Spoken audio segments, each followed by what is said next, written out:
जो 150 लोग संविधान को तोड़ने के लिए आंदोलन करें तो पूरे देश में चर्चा होती है, और यहाँ हजारों लोग इस मुल्क के आदिवासी इस संविधान को बचाने के लिए एकजुट हैं। उस दिल्ली को सुनाई नहीं देता है। हम उसे सुना लोग हैं जो देश को लूट रहे हैं, उन लुटेरों के खिलाफ हमारी जंग जारी रहेगी। अपने देश कीमती समय में से निकालकर पधारे हैं दिल्ली यूनिवर्सिटी के आप प्रोफेसर साहब, बहुत धन्यवाद। आप सभी को मेरा क्रांतिकारी जोहार। मैं दिल्ली से चलकर आया हूं, लेकिन ये बड़ी बात नहीं है। बड़ी बात यह है कि मैं आदिवासी परिवार के बीच में आकर के महसूस कर रहा हूं कि मैं अपने ही परिवार से मिलने चला आया। और सच बात यह है कि उस दिल्ली का क्या गुणगान करना जो 150 लोग संविधान को तोड़ने के लिए आंदोलन करें तो पूरे देश में चर्चा होती है, और यहाँ हजारों लोग इस मुल्क के आदिवासी इस संविधान को बचाने के लिए एकजुट हैं। उस दिल्ली को सुनाई नहीं देता है। हम उसे सुनाने के लिए यहाँ आए। और मैं सबसे पहले आप सभी लोगों की इस एकता को, आपकी लड़ाई को सलाम करता हूं। और ये लड़ाई तो कोई आज की नहीं है। हम लोगों को तो पढ़ने लिखने का मौका मिला तो हम लोग भी गलत इतिहास पढ़ते थे। जब यहाँ लोग बता रहे थे कि जहां हम खड़े हैं ये बेड़का जगह है, और इसे बदल करके कैसे बेड़ेश्वर धाम किया गया है और वहां नए नए मंदिर बन गए। ये गलत कर दिया, हमारे इतिहास पर अपना इतिहास आरोपित कर दिया। और हमारे लोग कह रहे थे कि हम इसे उनके नाम से नहीं बुलाएंगे, हम इन्हें अपने नाम से बुलाएंगे कि ये आज भी इस देश के मूल निवासियों की जमीन बेड़का है, और हम अपना इतिहास लिख करके उस इतिहास को गलत साबित करेंगे। और यही काम पूरे देश में हुआ है साथियों। आप तो जागरूक लोग हो, हम आपसे कोई नई बात कहने नहीं आए, हम तो आपसे मिलने आए और मिलकर जा रहे हैं। अभी देखा कई किलोमीटर तक लोग अभी पैदल चले आ रहे हैं, अपने पैसे से आ रहे हैं। ये बस में ट्रक में भरकर लाई गई पैसा देकर भीड़ नहीं है, ये अपने वजह से चली आई भीड़ है। तो हमारे पास तो ये बात ये मौका है, भंवर जी और तमाम लोगों ने ये मौका दिया कि हम आपसे हिम्मत लेकर जा रहे हैं।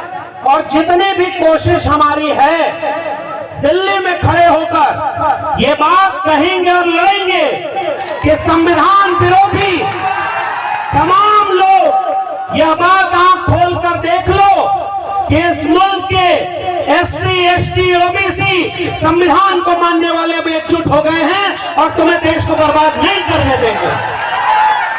तो पहली बात यही कि साथियों एकजुट होने का वक्त है। मैं तो आदिवासी समाज से आता भी नहीं, मैं तो OBC समाज से आता हूँ। OBC मतलब जानते हैं, और मुझे पता चला है कि इस कार्यक्रम में ढेर सारे OBC भी आए हुए हैं। और आपके बारे में तो हमें भी 2 साल पहले पता चल गया था कि जिन आदिवासियों को वनवासी करके तोड़ने की कोशिश हो रही थी 7-8 साल पहले उस आदिवासी परिवार ने एकजुट होकर सबको जोड़ने की कोशिश कर ली, और आपने क्रांति कर दी है भाई। मैं आपको सलाम कर रहा हूं। और आपने जो 2 विधायक जिताए उनमें से एक तो हमारे पिछले दिनों दिल्ली गए थे, अपने विद्यार्थियों को, अपने इलाके के छात्रों को एरोप्लेन में लेकर के पूरा दिल्ली घुमाया कि जागो और पढ़ाई करोगे तो एक दिन दिल्ली पर तुम कब्जा भी कर लोगे। ये कहने की बहुत जरूरत है। और ऐसे वक्त में ले आए हैं वो दिल्ली जब इस देश में एक प्रधानमंत्री ऐसा बैठा है जो पहले जब चुनाव लड़ रहा था तो वादा क्या किया था कि वो बेच रहे हैं भारत को, मैं चैन से कैसे सो जाऊं, सौगंध मुझे इस मिट्टी की, मैं देश नहीं बिकने दूंगा। बोला था ना, आप लोग भी सुने थे ना कि देश बेचेगा नहीं। न खाऊंगा और न खाने दूंगा, ये नारा लगाया था ना। अब जब प्रधानमंत्री बन गया तो 8 साल में क्या कर रहा है? पहले रेल बेच दिया, फिर बैंक बेच दिया, फिर LIC बेच दी, फिर BSNL बेच दिया, हमारी जल जंगल जमीन को बेच दिया, हमारी शिक्षा में 13 पॉइंट रोस्टर ले आया था कि हमारे प्रोफेसर भी न बन पाए, और जहां हवाई जहाज वालों को, हवाई चप्पल वालों को हवाई जहाज को चलाएंगे, हवाई जहाज भी बेच दिया। पूरा देश बेचते बेचते अपने दोस्त को दुनिया का दूसरा अमीर आदमी बना दिया और पूरे देश को नीलाम कर दिया है। ऐसे वक्त में हम खड़े हैं, तो मैं तो ऐसे क्रांतिकारी लोगों को सलाम कर रहा हूं। आपने ऐसा विधायक चुना जो आपके विद्यार्थियों की शिक्षा की चिंता करता है। मैं तो उत्तर प्रदेश का रहने वाला हूं, वहां जो विधायक और सांसद दिल्ली और उत्तर प्रदेश में हैं, वो स्कूल और विद्यालय की चिंता नहीं कर रहे हैं, वो शौचालय और देवालय की चिंता कर रहे हैं और रोज उनको लड़वाते हैं। अब एक बात बताओ, आप इस मुल्क के मूल निवासी कौन? ये हम लोग हैं ना। मैं OBC समाज से आता हूं और एक ही बात, 2 बात कहने आया हूं। पहली बात तो शिक्षा की करने आया हूं। मैं दिल्ली विश्वविद्यालय में पढ़ाता हूं और पता है अभी परमानेंट प्रोफेसर नहीं हूं, टेम्परेरी हूं।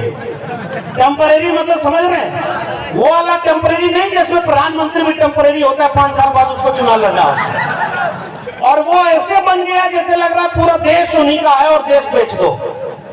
हम लोगों को अब परमानेंट नहीं किया जा रहा। जानते हैं क्यों? जब तक इस देश के SC ST और OBC, अभी हमारे पूर्व के विधायक साहब बोल रहे थे ना, जो नीचे था उसको ऊपर करना है और ऊपर वाले को। और मुझे पता चला कि बेड़का जहां पर ये कार्यक्रम हो रहा है, देश में बुलडोजर चल रहा है संविधान के ऊपर और लोगों को घरों को गिरा रहा है। बेड़का में कुछ दिन पहले बुलडोजर चल रहा था जमीन बराबर करने का, चल रहा था ना।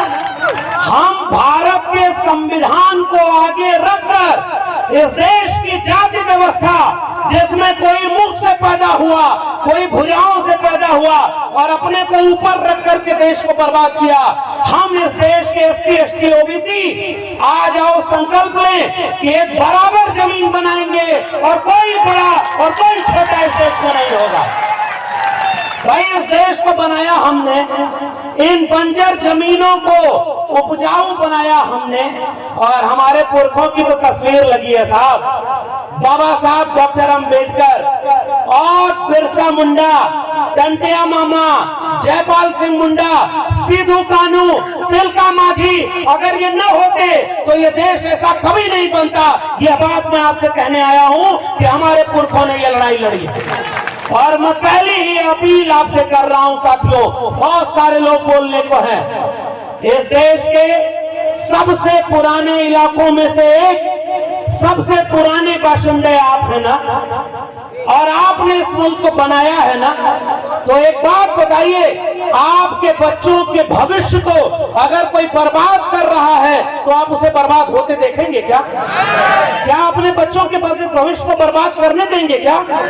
अरे भाई, इस देश में जिनको आपने बड़े बड़े नेता बनाया, वो रोज मंदिर मस्जिद, हिंदुस्तान पाकिस्तान और हिंदू मुस्लिम में पूरे देश में दंगा करवा रहे हैं, और हमारे बच्चों की स्कूल विश्वविद्यालय सब निजी हाथों में बेच दिया ताकि हमारे आपके घरों के बच्चे न पढ़ पाए।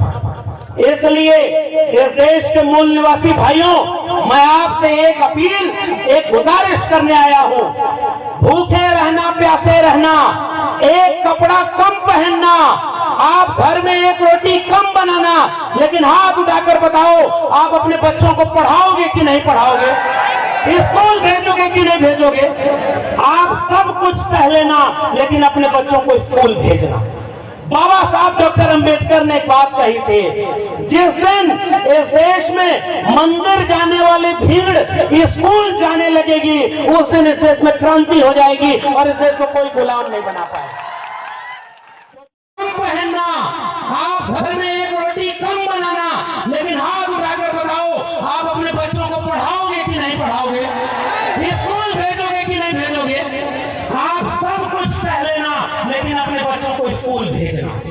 बाबा साहब डॉक्टर अंबेडकर ने एक बात कही थी, जिस दिन इस देश में मंदिर जाने वाली भीड़ स्कूल जाने लगेगी, उस दिन इस देश में क्रांति हो जाएगी और इस देश को कोई गुलाम नहीं बना पाएगा।